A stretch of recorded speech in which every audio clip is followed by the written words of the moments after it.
সবাই ইমানে মুফাসসাল বলেন। এই ইমানে মুফাসসালের মধ্যে 7টা বিষয় প্রতি কথা বলছে। এই 7টা বিষয়ের প্রতি যদি আপনি ঈমান না আনতে পারেন, তাহলে আমরা ঈমানদার হতে পারবো, এবং ঈমানদার যদি না হতে পারি খাঁটি, তাহলে কিন্তু মুসলমান হতে পারবো। ইমানে মুফাসসালের মধ্যে আমরা কথা বলি কি? আমানতু বিল্লাহ ওয়া মালাইকাতিহি ওয়া কুতুবিহি ওয়া রুসুলিহি।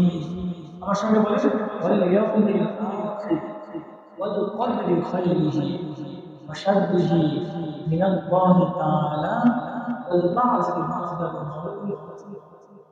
এখানে আমরা প্রথমে বলি ঈমান সর্বশক্তি, মান এবং সর্বশক্তি ক্ষমতার অধিকারী আল্লাহর উপরে।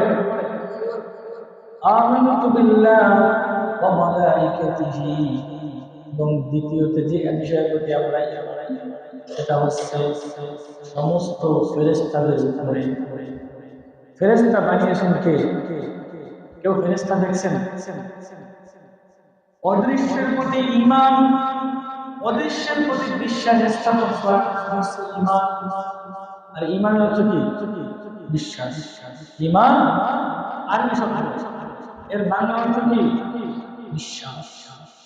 ওয়া মালাইকাতিহি ওয়া কুতুবিহি, এবং আমরা বিশ্বাস স্থাপন করলাম আল্লাহ রাব্বুল আলামিন দুনিয়াতে কোরআনুল কারীম থেকে পৃথিবীর শুরু থেকে কোরআনুল কারীম পর্যন্ত যতগুলো আসমানে রহমত নাযিল করেছেন তাদের উপরে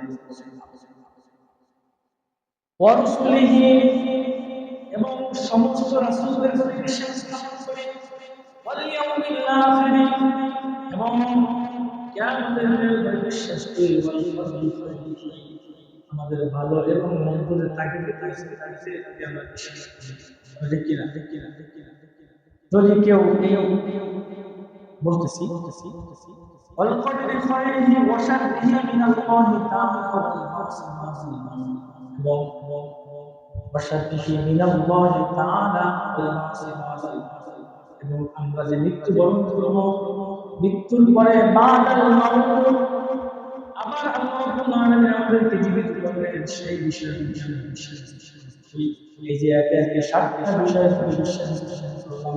এই 7টা বিষয়ের মধ্যে যদি আপনি আমার কিঞ্চিত পরিমাণ অবিশ্বাস থেকে থাকে, তাহলে আপনি ঈমানদার হতে পারবেন না, খাঁটি মুসলমান হতে পারবেন।